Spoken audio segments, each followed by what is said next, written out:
سلام بچه‌ها، خیلی خوش اومدین به این ویدیو. من پیمان هستم از انگلیش ادیکشن و درس 33 Collocations in Use رو تو این جلسه میخوایم کار بکنیم. مثل درس قبلی این قسمت 2 و در مورد Structuring an Argument هست. درس قبلی Giving Opinions بود. مثلا دسته‌بندی چجوری انجام بدیم، مقایسه کنیم. به این کارها میگن Structuring و توی چند بخش بررسی میشه توی این درس که امیدوارم که مفید باشه براتون. قبل از وارد شدن به درس اگر از محتوای چنل راضی هستین پایین ویدیو سابسکرایب کنید و اگر تا آخر ویدیو دیدین و راضی بودین لایک رو حتما بزنید. اگر آماده هستین بزنید بریم.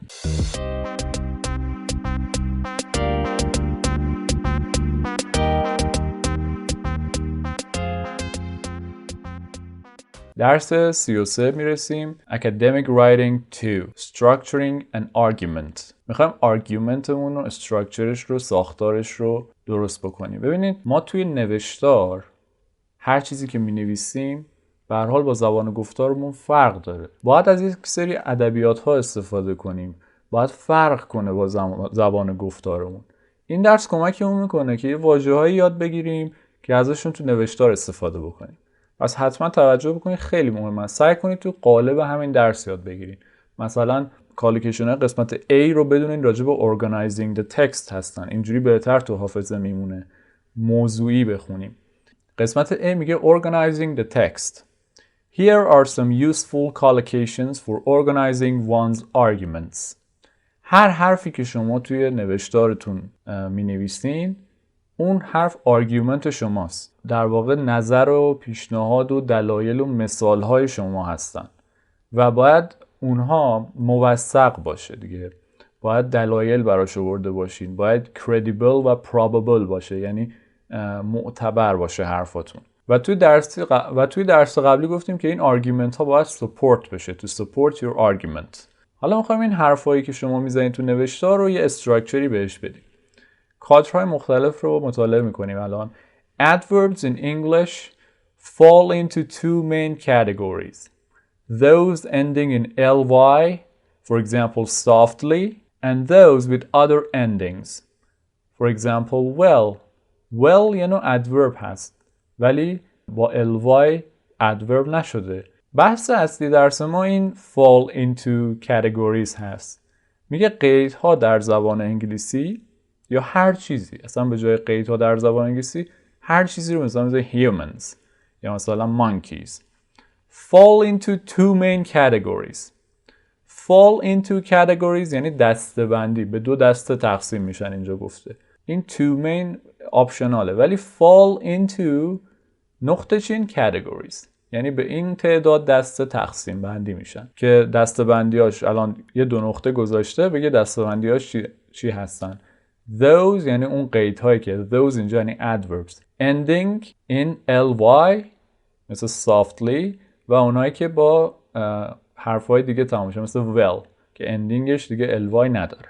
این رو بخونیم. In this chapter در این فصل I draw a distinction between societies where democracy has developed slowly and those where it came about quickly or suddenly.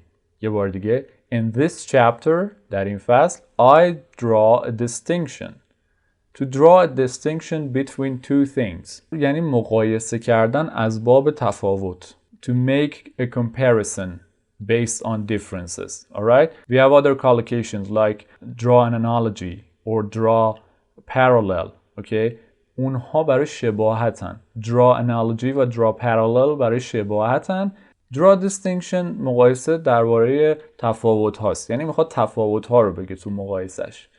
پس یک تفاوت های قائل میشه یا مقایسه میکنه between A and B. حالا بین چی مقایسه میکنه؟ Societies where democracy has developed slowly بین این and این and بین between برای between اومده دیگه and those where it came about quickly or suddenly و اونهایی که دموکراسی توشون سریع رخ دادن. come about بچه میشه اتفاق افتادن و روی دادن. how did this situation come about این اتفاق چجوری رخ داد؟ come about برای معمولا اتفاق و رویداد گفته میشه. پس این فصل بین جوامعی که دموکراسی توشون آروم پیشرفت کرد و اونایی که سریع توشون رخ داد یک تمایزی قائل میشه و تفاوت‌هاشون رو بیان میکنه با مقایسه. پس میشه draw a distinction between A and B. این هم یک نوع Organising هست. شما میخواید تفاوت ایجاد کنید، بگید این با این فرق داره، یه جورایی متنتون organize میشه. But we also need to take into consideration the economic history of Latin America as a whole. وقتی ما راجع به یک موضوعی صحبت میکنیم ولی یه قضیه دیگه هم زیر نظر داریم که مثلا بعد راجع بهش صحبت بکنیم، اون قضیه رو ما میگیم زیر نظر داریم تو فارسی، یا مثلا در نظر داشته باشیم. به این میگن take into account یا take into consideration. take into account هم ما درس قبلی داشتیم، همین معنی رو میداد. پس take something into consideration یعنی take into account, to remember, to think about something important when you are making a decision or judgment. که یادمون باشه و حواسمون باشه فکر کنیم به یه موضوع مهم وقتی که داریم تصمیم میگیریم یا چیزی، اونو در نظر بگیریم. We will take your recent illness into consideration when marking your exams. ما بیماری اخیر تو رو در نظر میگیریم وقتی که میخوایم به نمره بدیم تو امتحانات. پس اینو توی ذهنشون هست. Remember و think about هست. کادر بعدی. Later, I shall make reference to the work of Georgi Perlmutter, if I pronounce that correctly, a leading figure in the field of zoology. zoology میشه جانورشناسی، field هم میشه رشته. Later یعنی بعد، یعنی در ادامه. I shall make. shall اینجا معمولا وقتی بعد از I و V میاد معنی همون will رو میده. I will make. Make reference to دوستان یعنی mention. A mention of something. یه مثال بزنیم. Knowing what had happened با دونستن اتفاقی که افتاده بود، یعنی با وجود اینکه اون اتفاق رو میدونستم روم تاثیر گذاشت دیگه. بعد چه کار کردم؟ I avoided making any reference to weddings. دیگه از به میون آوردن حرف ازدواج ها یا منشن کردن اونها، اینکه راجبشون صحبت بکنم، خودداری کردم. پس make reference to یعنی در واقع منشن کردن کار آقای جورجی پرلمادر، ارجاع دادن به کار ایشون. A leading figure. leading figure بچه figure علاوه بر معنای شکل و شمایل و این چیزا که داره، در اینجا به معنای شخصیته. A leading figure, a well-known figure, political figure. اینها رو داریم. ببینید مثلا اینجور چیزا میشه شخصیت. مثلا شخصیت شناخته شده میشه well-known figure. Leading role figure شخصیت برجسته. Major figure یا political figure. پس باید کار ایشون رو من منشن بکنم و بیارم توی صحبت هم و خواهم آورد. گفته I shall. قسمت بعدی میگه چی؟ Chapter 3 raises important questions about the need for transport planning in rapidly growing urban environments. It also touches on issues such as pollution. یه بار دیگه. Chapter 3 چه کار میکنه تو فصل 3؟ چه اتفاقی میفته؟ Raises important questions. وقتی توی یک نوشته‌ای یک صحبتی به وجود میاد، یک حرفی زده میشه، نوشته میشه و اون حرف یا سوالی مطرح کرده یا چیزی که تو ذهن مخاطبی که داره اون حرف رو میخونه ایجاد مسئله و سوال و پرسش میکنه، به اون کاری که اون نویسنده انجام داده میگن raise question. پس فصل 3 سوالاتی مهمی رو مطرح میکنه یا مسائل مهمی رو مطرح میکنه راجع به چی؟ About the need for transport planning.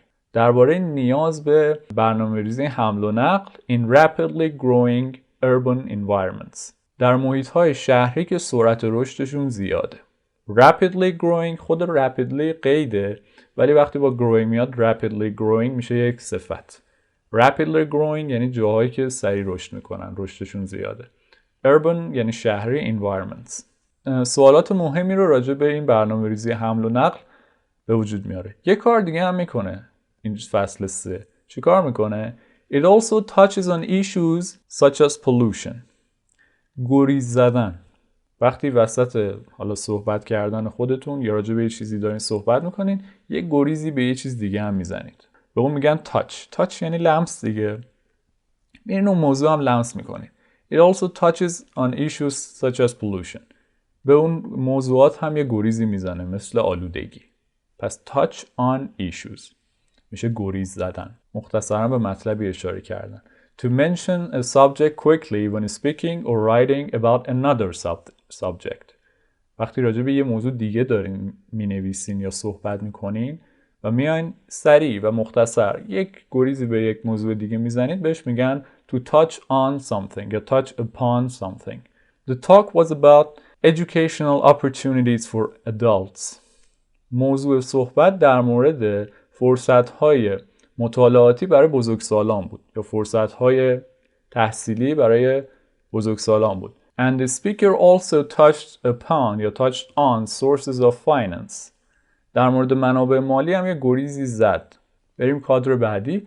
This chapter makes a case for re-examining the assassination of President Kennedy in the light of evidence which has emerged since 1963. یه بار دیگه. This chapter این فصل، پس ببینید همش نوشته است دیگه، این الان مثلا یک کتابه یا یک ژورناله.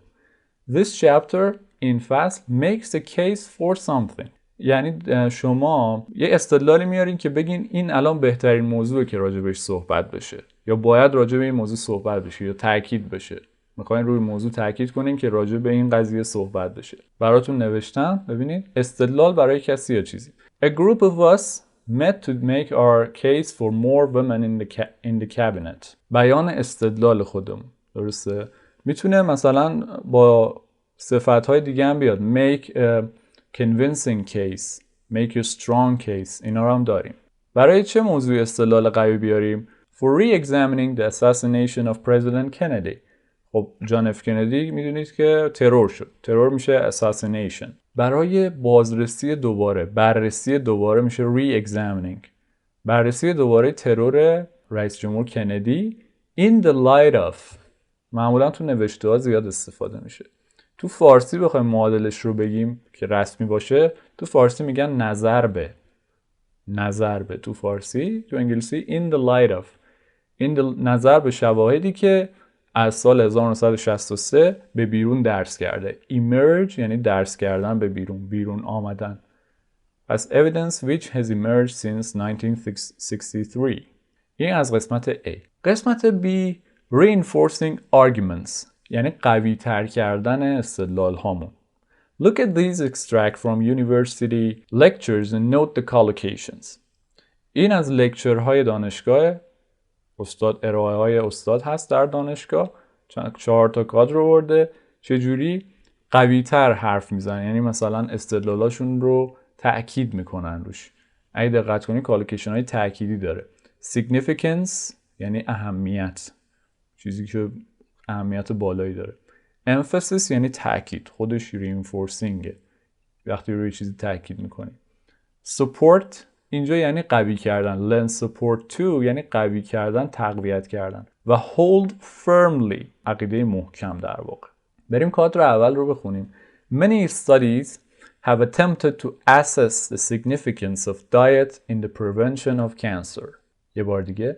Many studies مطالعات زیادی have attempted to یعنی تلاش کردن که تو مطالعات تلاش شده که assess the significance بسنجن اهمیت رژیم رو یا تغذیه رو در جلوگیری از سرطان. Assess the significance of something یعنی سنجش اهمیت چیزی. Decide how important something is سنجش اهمیت. It is often difficult to assess the significance of an event until more time has passed. کادر بعدی واستوف یا واستوف lays emphasis on examining the vital first 3 years of a child's development. واستوف lays emphasis on به جای emphasize تأکید کردن از این استفاده کرده. lay emphasis on یعنی همون emphasize یا highlight تأکید کردن. Schools here put great emphasis یا lay great emphasis place emphasis. براتون چیزای دیگه شو بردم که کتاب نیاورده. تأکید کردن با اینها هم میتونه بیاد. تأکید میکنه on written work in grammar. پس حرف اضافهش هم on هستش. put emphasis on, place emphasis on و lay emphasis on. میتونیم قبل از emphasis صفت هم بیاریم مثل great. examining هم که یعنی به دقت بررسی و وارسی کردنه. vital یا vital یعنی حیاتی و ضروری. essential, vital, crucial هم یعنی ضروری. First 3 years of a child's development. 3 سال اول رشد کودک. کادر بعدی. These statistics یعنی این آمار lend support to the view that attitudes to the environment are changing fundamentally. این آمارها lend support to means adding information to something to make it more credible or probable. وقتی شما به یک موضوعی اطلاعات جدید اضافه میکنید و اون رو تقویت میکنید. پس تقویت استدلال میشه. lend support to. تقویت میکنه. استدلال این که to the view that attitudes to the environment که نگرش ها attitude میشه نگرش ها به محیط زیست در حال تغییر پایه‌ای هستن. به صورت پایه دارن تغییر میکنن. از بیس. fundamentally یعنی از بیس و از پایه دارن تغییر میکنن. کادر بعدی. Some economists hold firmly to the belief that a certain level of unemployment is inevitable. بعضی از اقتصاددانان عقیده محکمی دارن. Hold firmly to your belief that پای چه عقیده‌ای هستن؟ That a certain level of unemployment is inevitable. Inevitable یعنی اجتناب ناپذیر. چیزی که قابل رد کردن نیست و چیزی که وجود داره. که یک سطح مشخصی از بیکاری اجتناب ناپذیره و وجود داره. پس این یعنی وجود داره. When presence of something is inevitable, it means it exists, even if you don't accept it. بریم قسمت C. توی قسمت C کالوکیشن های بیشتری در مورد آرگومنت و استدلال برامون آورده. More collocations referring to arguments. متن رو بخونیم. The book یعنی کتابه. The eye of the universe. این کتاب اصلا نه مثلا the book of. گفته the book و اسم کتاب. The book the eye of the universe draws an analogy. ما draw distinction رو داشتیم دیگه. مقایسه از باب تفاوت. مقایسه‌ای که تفاوت رو توش بیان می‌کنی. اینجا analogy یعنی شباهت. یعنی مقایسه. خودش گفته make a comparison between things which have similar features. مقایسه بین چیزهایی که خواص شبیه به هم دارن. To help explain an idea. که به توضیح یک ایده کمک میکنن. Draws an analogy between the birth of the universe and a lottery. بین این دوتا چیکار میکنه؟ یه analogy برقرار میکنه. یک similarity و شباهت برقرار میکنه. میشه گفت تشبیه میکنه این دوتا رو با هم. دومی هم مثل تشبیه ولی تشبیه زیاده. Parallel یعنی موازی دیگه. دوتا چیز موازی parallel هستن. مثلا two parallel lines. دوتا خط موازی. It also draws parallels. یعنی شباهت زیادی رو بیان میکنه بین چی؟ Between the formation of new stars and the birth and death of flowers. بین مرگ و زندگی گلها و تشکیل ستارگان. پس draw an analogy تشبیه کردن. شدت رو بخوام بیشتر بکنیم شباهت بیان کردن زیاد میشه draw parallels. It presents the case for a complete rethinking of how we understand space. توی بحث آرگومنت کیس هم باز معنای آرگومنت میده. یعنی اون استدلالی رو ارائه میده for a complete rethinking of how we understand space. برای بازنگری مجدد از نحوهی که ما فضا رو درک میکنیم. space رو درک میکنیم. space and time میشه فضا و زمان. The author Patrick Rivaux puts forward the argument that the universe is as it is because we humans are looking at it. Put forward the argument. ما put forward the theory داشتیم. propose the theory داشتیم. مطرح کردن تئوری. مطرح کردن باز پیشنهاد. propose هم یعنی مطرح کردن وقتی برای تئوری استفاده میشه. اینجا برای استدلال هم میخوایم مطرح کنیم میشه put forward. پس هم برای theory استفاده میشه هم برای argument. The author takes up or adopts the position that the universe cannot have any beginning or end and states his opinion that we can never understand the universe using human ideas of time and space. دوستان ببینید این take up the position و adopt the position خیلی لغت سختیه و همینجوری سرچش بکنم اصلا پیداش نمیکنم. من توی انجمن‌های انگلیسی و اینها من براتون نوشتم. ببینید معمولا توی ناول ها استفاده میشه، توی رمان ها استفاده میشه، معنیش یا توی اسی ها. معنیش اینه که suggest کردن و forming the idea. باز معنای بیان کردن و یه جورایی استدلال کردن رو پیشنهاد دادن. نویسنده این رو بیان میکنه که جهان هستی نمیتونه پایان یا آغاز داشته باشه و نظرش رو میده، نظرش رو بیان میکنه. با state میاد دوستان. state. حتما opinion رو با کلمه state کالوکیت کنید. State is opinion that we can never understand the universe using the human ideas of time and space. که ما هرگز قادر نخواهیم بود که جهان هستی رو با درک انسانیمون از زمان و مکان درک بکنیم. He argues convincingly. Convincing وقتی یه چیزی convincing یعنی متقاعد کننده است. به طور متقاعد کننده استدلال میکنه که یعنی استدلال متقاعد کننده یا قانع کننده ای رو میاره. Argue convincingly. به جای convincingly چیزی استفاده نکنید لطفا. همین رو حفظ بکنید. To argue convincingly. به طور قانع کننده ای استدلال کردن. That the universe has a unique nature. که جهان هستی ذات خاص خودش رو داره. He draws attention to. Draw attention to وقتی توی نوشته استفاده میشه به معنی این هستش که نویسنده توجه شما رو جلب میکنه و روی موضوعی تاکید میکنه. Emphasize, highlight میتونید به جایش استفاده کنید. Lay emphasis on معنای draw attention میده. تاکید کردن و توجه رو جلب کردن به چی؟ Research which suggests that other universes may also exist alongside ours. توجه ها رو جلب میکنه به یک تحقیق جدید. تحقیق جدیدی که بیان میکنه حالا جهانهای هستی در کنار حالا جهان ما وجود دارن. Research suggests. Research suggests. این رو حتما هایلایت بکنید. خیلی مهم. He briefly summarizes the views of leading physicists and mathematicians, disagrees profoundly with some of them, and draws the conclusion that science alone cannot solve the mystery of the universe.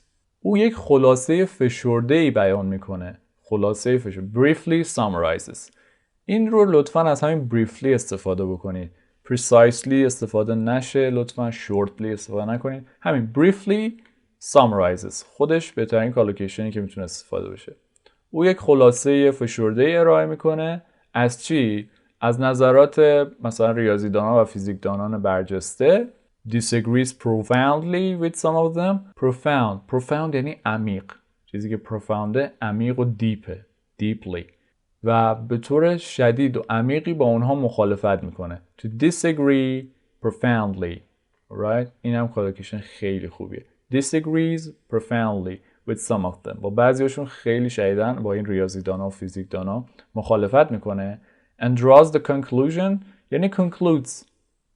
باز با draw اومده. این درس چند تا draw داشتیم. That science alone cannot solve the mystery of the universe. که خود علم به تنهایی نمیتونه راز جهان هستی رو کشف کنه و ریاضی و فیزیک فقط نیست، چیزهای دیگه هم هست. پس draw the conclusion یعنی conclude، نتیجه گرفتن، به این نتیجه میرسه. این هم از درس 33. خیلی خوشحالم که تا اینجای ویدیو با من همراه بودی، خوشحالم کردی. امیدوارم برات مفید بوده باشه. لایک و کامنت رو فراموش نکن. سابسکرایب کن اگه نکردی تو چنل. البته اگه از محتوا راضی هستی و خوشت میاد. جلسه بعدی میبینمت. خدا نگهدار.